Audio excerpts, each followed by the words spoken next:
Yes, ഇപ്പൊ കേരളത്തിൽ എവിടെ നോക്കിയാലും ബൺമസ്ക.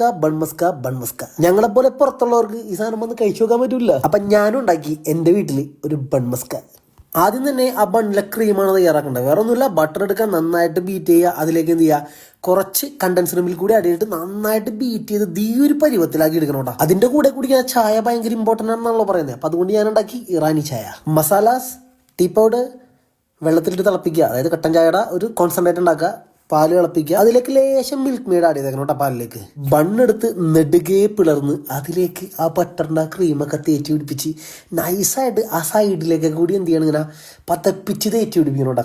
മീൻസ് ഒരു പെർഫെക്ഷൻ ഒന്നും വേണമെന്നില്ല, പക്ഷെ ആ ഒരു ഇങ്ങനെ തുറിച്ച് നിൽക്കുന്ന പോലെ തോന്നണം. ഇതേപോലെ കട്ടൻ ചായ എടുക്കുക, മിൽക്ക് മെയ്ഡ് ആഡ് ചെയ്ത് ആ പാൽ, ആ കുറുകിയ പാൽ അതിലേക്ക് എന്ത് ചെയ്യുക, മുകൾ ഭാഗത്തായിട്ട് എന്ത് ചെയ്യുക, ആഡ് ചെയ്ത് കൊടുക്കുക. ഞാനുണ്ടാക്കിയ മസ്ക ബണ്ണും ഇറാനി ടീയും ഇതേപോലെയാണ് ഇരുന്ന് വെച്ചത്. ഞാൻ അധികം വൈകാനൊന്നുമില്ല. ആ സാധനം നിങ്ങളെ കാണിച്ചിട്ട് ഒരു കട്ടി അങ്ങോട്ട് മേടിച്ച്.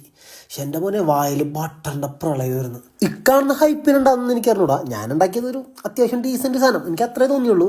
ഇനി ദ ചായക്കപ്പിൾ ഉണ്ടാക്കിയ സാധനം കഴിച്ചു നോക്കിയിട്ടുള്ളവർ ഒന്ന് കമൻറ്റ് ചെയ്യണോടാ, എങ്ങനെ ഉണ്ടായ സാധനം എന്നുള്ളത്. എനിക്ക് കഴിച്ചു നോക്കണമെന്ന് അതിയായ ആഗ്രഹമുണ്ട്, പക്ഷെ ഞാനിവിടെ ആയിപ്പോയില്ലേ. കഴിച്ചിട്ടുള്ളവർ എന്തായാലും ഒന്ന് കമൻറ്റ് ചെയ്യുക. പുറം നാട്ടിലുള്ള എല്ലാവരും ഈ സാധനം ഒന്ന് ഉണ്ടാക്കി വെക്കുക. ഭയങ്കര സിമ്പിളാണ്. അപ്പോൾ അടുത്ത വീഡിയോ കാണുമ്പോൾ ചൂസ്.